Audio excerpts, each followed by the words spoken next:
la gang et bienvenue à On dira ce qu'on voudra, le podcast qui fait du bien. Ici Céd Rémy avec Patrice Beaudoin. Salut Pat. Plaisir d'être là, plaisir d'être là avec vous autres, guys. Ben oui, plaisir d'être avec un visage qui est très connu pour moi depuis ma tendre enfance, puis quelqu'un, Pat, que tu apprends à découvrir, Eduardo D'Acosta. Bonjour les gars, bonjour. Je t'ai dit tantôt que, bon, ça a fait pas mal jaser la dernière fois que je t'ai invité à mon ancien podcast, le Céd Rémy Show. Ça a explosé pas mal sur TikTok, hein? Oui, vraiment, puis c'était vraiment intéressant parce que tu m'avais amené dans des endroits où est-ce que j'avais pas vraiment parlé encore. J'ai beaucoup de choses à dire. Tu sais, quand tu as 64 ans, et t'en as vécu des affaires, puis souvent, t'es oublies aussi des affaires. Pas t'es oublies, mais tu vas moins souvent dans ces souvenirs-là. Puis le dernier podcast, on avait été creusé, tu sais, à toutes les fois qu'on parle de Marie-Chantal Toupin, de ma carrière, ça vient quand même me chercher parce que c'était une belle réussite pour moi, là, tu sais. Ouais. Puis ça avait été vraiment intéressant. Puis, tu sais, le but de cet épisode-là, c'est de jaser de la vie de couple au travail, en business. Fait que, tu sais, c'est sûr qu'on va reparler des choses de ton passé, puis même de ton présent. Oui, absolument. Mais juste avant qu'on enregistre, on parlait de d'autres choses, puis c'est le fun de voir que il y a des choses que j'apprends de toi, comme aujourd'hui même, que je savais pas quand j'étais plus petit ou il y a quelques années. Tu sais, on se connaît depuis quoi, un bon 20-25 ans là, environ, puis il y a des choses que j'apprends 25 ans plus tard. C'est quand même fou, là. C'est vrai que c'est bizarre. T'es un homme riche. C'est ça que je découvre, puis j'apprends à te connaître, puis je veux en savoir plus, fait que nos auditeurs vont sûrement savoir. C'est gentil. À ton sujet. Puis oui, la richesse que j'ai, c'est je l'ai fait à travers toutes les épreuves que j'ai eues. Puis la plus grande richesse que j'ai eue, puis la plus grande réussite que j'ai eue, qui a été difficile, émigrer au Canada avec des parents, c'est difficile. Puis de ce temps-là, on parle beaucoup d'immigration, qu'il y en a trop, qu'il y en a ci, qu'il y en a ça. Mais on parle jamais des immigrants eux-mêmes. Là. C'est pas facile pour eux autres. Puis ce qu'ils nous apportent. Ouais. La différence, la nouveauté, d'autres cultures, d'autres croyances. Moi, je trouve ça intéressant. L'ouverture d'esprit, je trouve ça toujours plus avantageux. La fermeture d'esprit. C'est plus juste une question d'enjeu ou pour ça coûte trop cher. Je suis capable de le régler, le problème. Si on a des problèmes, le gouvernement, je vais le régler. Appelez-moi. J'ai des idées. J'aime ça. Eduardo, qu'est-ce que juste... Là, je te lance la balle au bon. Qu'est-ce qu'on ne sait pas de toi que tu aimerais partager, tout sujet confondu? Hein? T'en poses une bonne, hein? C'est vraiment bon. Mais le sujet, le sujet, je sais, je suis un peu opportuniste que tu as parlé de travailler avec l'amour en couple, de travailler avec sa femme ou avec la femme que tu aimes. Je trouve ça intéressant parce que quand tu m'en as parlé la première fois, j'ai dit, coudonc, c'est vrai, j'ai souvent travaillé, j'ai pas eu beaucoup de femmes dans ma vie, là, en couple sérieux, comme on peut dire. Mais oui, j'ai souvent travaillé avec les filles qui partageaient ma vie. Puis je suis allé me chercher, je suis allé voir pourquoi. Puis je pense que j'ai trouvé pourquoi. C'est pourquoi? Ben, en fait, quand je suis attiré par une femme, c'est que souvent je l'admire, elle me parle énormément. Souvent, la femme avec qui j'ai travaillé ou que je travaille encore aujourd'hui, ben, elle me stimule intellectuellement, elle a des valeurs, puis moi, j'ai beaucoup de force en entrepreneuriat. J'ai eu de la misère avec celle-là. Puis j'ai pas tout. Puis j'ai toujours été très bon pour avoir les bonnes personnes alentour de moi. Et je la retrouve souvent à travers la personne que j'aime, qui me complète bien, qui a les forces que j'ai pas, puis qui souvent, c'est la personne ou ta femme qui est capable de dire la vraie affaire. Tes employés te le diront pas nécessairement. Là, tu sais, veux dire, hey, tu te trompes. Mais je peux te le dire qu'eux autres, ils le font, puis j'aime ça. J'aime ça comme ça. Par contre, j'ai aussi trouvé que il y a plusieurs personnes qui travaillent avec leurs femmes pour les checker. Ils les ont à côté d'eux autres. Par souci de contrôle. Souci de contrôle et souci d'appartenance. Puis à la maison, ils n'arrivent pas à avoir... comme le dernier mot, mais là, c'est ma business, c'est ça. Tu sais, et c'est pas là que je suis allé, moi. Mais vraiment, vraiment, vraiment pas là. Pourtant, malheureusement, puis les médias, ils aiment ça dire ce qu'ils veulent, hein? Ouais, mais les médias, puis on en a parlé. Les médias, il faut faire attention. On a besoin des médias, on a besoin des podcasts, on a besoin de tout ça pour arriver à notre but. Vrai. Aussitôt que tu es arrivé à ton but ou quoi que ce soit, moindrement qu'il y a quelque chose qui clash un petit peu, les mêmes médias qui t'ont aidé à monter puis à avoir ce succès-là, ben ils vont continuer à faire leur travail à eux autres, c'est faire de la marde. Puis ils le font bien. Ils le font bien quand on monte, puis ils le font bien quand il y a un problème, puis ils le font aussi bien quand il faut mettre quelqu'un à terre. Fait que tu es en train de me dire que malgré tout, tu n'en veux pas aux médias sur ce qui s'était passé à l'époque? Pas du tout. Vraiment pas. Je te l'ai dit, la plus grande souffrance que j'ai eue dans une séparation de travailler avec une conjointe, c'est une caricature. C'est à l'époque, quand je m'étais séparé avec Marie-Chantal dans le Journal de Montréal, il y avait une caricature. Elle me tenait par le chignon, puis elle me donnait un coup de pied dans le cul. Puis en voulant dire, je me débarrasse de lui. Dans tout ce que les médias ont fait, c'est cette image-là qui me fait le plus mal. Qui me fait mal, puis qui me fait rester sur le problème. Après, tu passes par-dessus, là, mais une caricature, après tout ce qu'ils disent, là, quand tu le lis, toi, tu le sais que c'est pas vrai. Tu t'en fous. Tu t'en fous, là. Exactement. Exactement. Puis les gens, qu'est-ce qu'ils vont en penser? Les gens, ce qu'ils en pensent, regarde, c'est pas tellement important. C'est sûr, puis je te l'avais dit, j'ai reçu des coups de sacoche au Carrefour Laval, maudit écœurant. Qu'est-ce que t'as fait? Ah oui, j'étais assis avec un banc avec M. Cocombe, mon grand ami, puis la madame, maudit écœurant, ce que t'as fait vivre à Marie-Chantal. Puis, ben, c'est juste drôle, tu sais. Ouais. Puis, ton père me dit une chose, femme ta gueule. Ouais. Réponds pas à personne. Qui me l'a dit souvent. Dis rien, ferme ta gueule. Très Puis bon. Éric Très avait bon conseil. raison. Avait raison parce que après, le temps fait les choses. Tu sais, à un moment donné, moi, ma vie a continué, puis j'ai rencontré une autre femme. Je travaille encore avec elle, puis c'est magnifique, tu sais. Puis on vieillit, hein, puis on va ailleurs. C'est quoi les avantages et les désavantages de travailler avec sa femme, celle qu'on aime? Comment tu résumerais ça? Il y a beaucoup d'avantages. Je veux dire, à un moment donné, tu y fais confiance quand tu es à la maison. Hein. Souvent, elle fait plein d'affaires pour toi et vice-versa. Là, tu sais. Au bureau, elle amène vraiment un autre souci.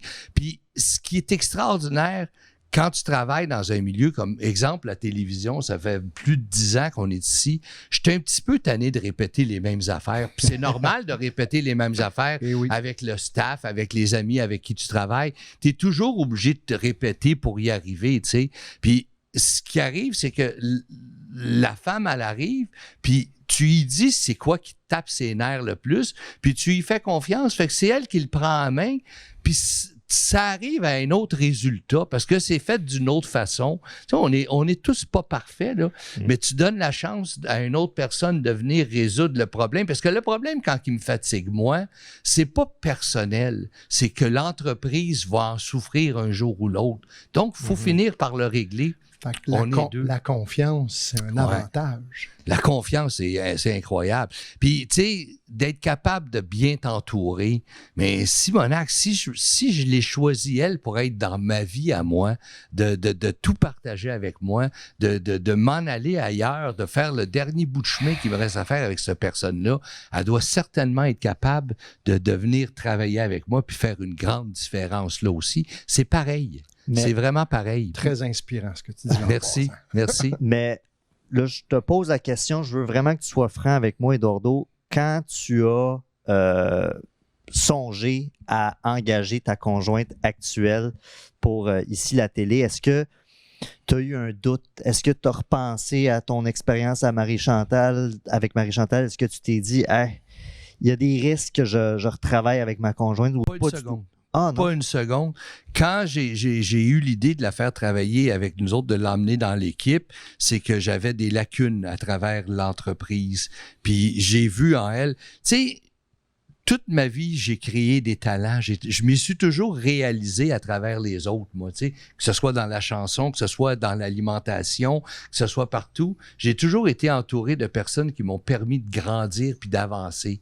Puis j'ai vu en cette personne-là la même chose. Donc, et ça devient un défi aussi pour elle. Tu sais. Souvent, c'est eux autres qui ont plus de pression que moi parce qu'ils veulent bien faire et c'est nouveau pour eux autres.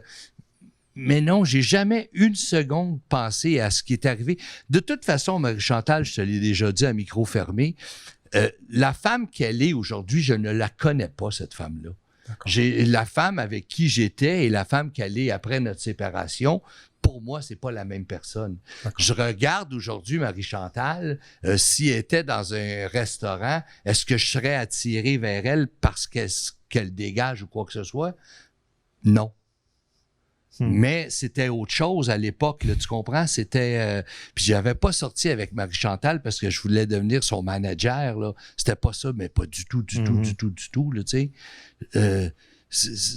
Puis Sophie que j'ai rencontrée, c'est une femme inspirante. C'est une femme en qui j'ai énormément confiance. Puis c'est une femme qui me voit d'une autre façon. D'une façon vraiment... grâce à cette femme-là, je deviens vraiment la personne que j'ai toujours voulu être. C'est long avant de devenir qui tu veux être dans la vie. Hein? Il y a beaucoup d'embûches, il y a beaucoup de chemins, tu as beaucoup d'affaires à traverser. Puis c'est peut-être l'âge, c'est peut-être l'expérience aussi. C'est sûrement l'expérience aussi. Tu vas venir faire des conférences avec moi. Tu as des choses intéressantes à dire. Oui, mais je le sais que j'ai des choses intéressantes. Oui, mais c'est une belle expérience. Oui, c'est surtout ça. Ce qui est intéressant, c'est le parcours de vie que j'ai eu. Tu sais, j'ai quand même eu une vie extraordinaire. Ça n'a jamais été facile, puis ça ne l'est pas encore. Mais aujourd'hui, par contre, c'est vraiment plaisant. Est-ce que tu sens que... Désolé de revenir dans le passé, mais c'est parce qu'on parle de l'amour au travail puis en affaires. Si tu n'avais pas vécu ce que tu as vécu par le passé, pas juste Marie-Chantal, d'autres femmes par le passé, est-ce que tu penses que ça aurait été différent avec ta conjointe actuelle? On est comme on est. Hein? Je suis devenu qui je suis avec les expériences. Tu sais, il ne faut pas oublier que dans Daily Pro, ma compagnie d'alimentation, je travaillais avec ma sœur puis mon beau-frère. J'ai toujours été très... la famille, pour moi, là, ça a toujours été où j'ai toujours eu des amis très proches qui travaillaient avec moi. Je crois en la famille, je crois en... puis la famille, tu fais partie de ma famille. Tu sais, dire, c'est aussi ça. Là, tu sais. Je pense que c'est plus facile de travailler avec les gens que tu connais un petit peu. Tu peux y arriver différemment que à travers ma carrière, j'ai rencontré plein de gens qui se sont greffés à mes entreprises. Puis tout ça, c'était bien aussi. Mais j'ai toujours fait beaucoup plus confiance aux gens. C'est un discours opposé à ce qu'on entend. Souviens-toi l'expression anglaise « don't fuck the payroll ». Mais on nous recommande ça. « Ah, travailler avec la famille, fais pas ça, c'est dangereux, quoi? Mais ça, c'est vrai. Mais ça, c'est vrai. Okay. Ça, c'est vrai et c'est quelque chose que j'ai pas fait. Tu sais, à un moment donné, si tu commences à tout mélanger, là, tu sais, la femme que j'aime aujourd'hui, qu'on travaille ensemble, des fois, ça peut arriver que c'est à travers le cadre du travail que tu la rencontres, là. Mais si tu fais ça tout le temps ou quoi que ce soit, t'avanceras pas. Tu vas faire de la merde. C'est pas... Cette expression-là, tu fais bien de le dire parce que... C'est une croyance populaire. Et c'est vrai. Et c'est vrai. Et c'est une rare expression ancienne qu'on peut encore dire aujourd'hui. Absolument. Parce qu'il y a tellement d'affaires qu'on peut pas dire, qui est encore pertinente. Il y a tellement d'affaires qu'on peut plus dire. Là. Ça se peut qu'on m'en veuille aussi que j'aille dire. Non, mais je pense qu'à un moment donné, il faut faire attention. Là. Puis on a des égos très forts. Hein? Quand tu es entrepreneur, là, de toute façon, c'est ton rêve à toi. Là. Fait que pour pouvoir y arriver, prends donc quelqu'un qui est capable de croire en toi un petit peu. Tu vas peut-être y arriver un petit peu plus rapidement. S'il y a quelqu'un qui nous regarde en ce moment, que ce soit homme ou femme, qui a son entreprise, puis qu'il hésite à engager son conjoint ou sa conjointe, mais dans le fond, il voit le fit, ce serait quoi que tu recommanderais à cette personne-là? Ce serait quoi les étapes, les choses que tu lui dirais? C'est vraiment de séparer les deux. Il y a l'amour, puis il y a le travail. Rien de plus le fun que de travailler avec ta femme, parce que quand tu fais un bon coup, tu lui donnes la main, puis tu es content. Puis quand tu fais un mauvais coup, puis ça n'a pas bien été aussi, tu peux aussi lui donner la main puis dire « Merde, où est-ce qu'on a foiré? » Ou c'est pas grave. On fait juste s'aimer, puis tu as un beau baume à ta défaite, puis tu as des excellents baumes à ta réussite.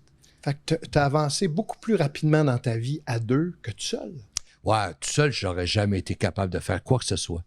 Ça a été pareil dans ma compagnie d'alimentation. Toute ma vie, j'ai réussi à avancer parce que j'étais deux. Et après deux, je rentre d'autres mondes. Tout seul, il y en a qui y arrivent. Moi, cette formule-là d'être seul pour y arriver, écoute, quand j'avais l'entreprise avec Marie-Chantal, il n'y avait pas juste Marie-Chantal puis moi. On avait une équipe extraordinaire. On avait des gens qui ont tous été choisis, tous vraiment pour leur talent ou quoi que ce soit, là. Si on avait resté seuls tous les deux, on serait encore seuls tous les deux, tu sais. Malgré qu'il y en a une qui est peut-être plus seule que moi. Tu as parlé tantôt, tu as fait allusion à René et Céline. Je peux déjà entrevoir ta réponse, mais t'en penses quoi de la différence d'âge dans un couple? Sérieusement, j'ai vraiment pas d'opinion là-dessus. Tu sais, tu peux aimer une personne de ça. L'amour, elle n'a pas d'âge. C'est un cliché. Hein? L'amour, elle n'a pas d'âge. L'amour, là, c'est des vibrations. Céline Pirelli, c'est pas une question d'âge, c'est une question de vibration.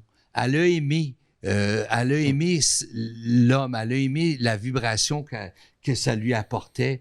Puis après, l'âge, c'est-tu vraiment important? Là? Tu sais, c'est pas... Tu sais, des fois, là... C'est juste un chiffre, right? Ben, j'ai 64 ans en chiffres, mais en amour, je suis un adolescent. Vraiment. Je me reconnais là-dedans. Ouais, mais tu sais... Puis le contraire est aussi vrai, c'est... je sortirais avec une femme de 70 ans. Si je l'aime, si elle m'apporte quoi que ce soit, il n'y a pas vraiment d'âge, là, tu sais, veut dire... moi, je crois pas à l'âge dans l'amour, j'y crois pas. Ben, c'est ça, ben, c'est parce que je trouvais qu'avec René et Céline, oui, il y avait quelques critiques, mais je trouve qu'aujourd'hui, avec les réseaux sociaux, il y a encore plus de critiques. Je pense que Jennifer Lopez a déjà eu un conjoint dans la vingtaine. Oui. Puis, c'est correct. Ça a duré 2 ans, puis ça fait partie de son cheminement. Mais excuse-moi, là, mais les préjugés, c'est-tu assez, ça, là? T'as vécu ça, j'ai vécu ça, t'as vécu ça. Des préjugés du monde qui présument d'affaires dans nos vies. Puis celui qui présume souvent, il est qui, lui-là? Je serais curieux d'aller scruter sa vie, lui. Ça parle de lui. Ouais. Ça parle de l'opinion, hein, la fameuse l'opinion des gens. Ouais. L'opinion des gens, là, on s'en contrefou parce que ça parle de cette personne-là. Ah, Baudouin, t'es un comme ci, t'es un comme ça. OK, mais si ça me touche, parce que ça me parle. T'as raison. Denis Bouchard, quand on était en notre première place belle, le lendemain matin, je veux pas lire les critiques parce que j'ai la chienne, tu sais, on fait Marie-Chantal, wow. Puis là, je veux pas lire les critiques. Denis Bouchard m'appelle puis il dit « As-tu regardé les critiques du journal? » Genre « Non, je suis pas capable, Denis, d'aller lire des critiques. » Voyons donc. Il dit « Des critiques, ça te permet d'apprendre à connaître la personne qui l'a écrit. » Vrai. Si lui, il l'a écrit puis qu'il a pas aimé ça, lui, ce gars-là, c'est lui qui aime pas ça. Là. Tu veux dire... Ouais, mais non, il dit, ça va te permettre de connaître les personnes qui font les critiques. Donc, les critiqueux, là, après ça, là, regarde le critiqueux, là, puis regarde-les bien comme il faut. Et parfois, on peut aussi apprendre des choses. Oui. L'ouverture d'esprit. Oui. Parce qu'il y a des gens, des fois, qui me critiquent par rapport à ce que je fais, ainsi de suite. Ça fait, OK, je vais regarder ça. Lui, Ced, il me critique des fois. Il me manque pas. Puis c'est correct. Puis ça mais de critiquer, on travaille ensemble. Puis après le show, si on se dit, possiblement que si tu avais fait ça différemment, c'est pas une critique, ça. C'est vraiment une conversation. Là, c'est un échange. Mais tu sais, combien de critiques cinéma m'ont dit, va pas voir ce film-là? Je suis allé le voir pareil. Puis moi, je l'ai aimé. Je l'ai vraiment aimé. Mais le critique, lui, avec les connaissances qu'il a, puis il a une job à faire de critique, ben, il critique.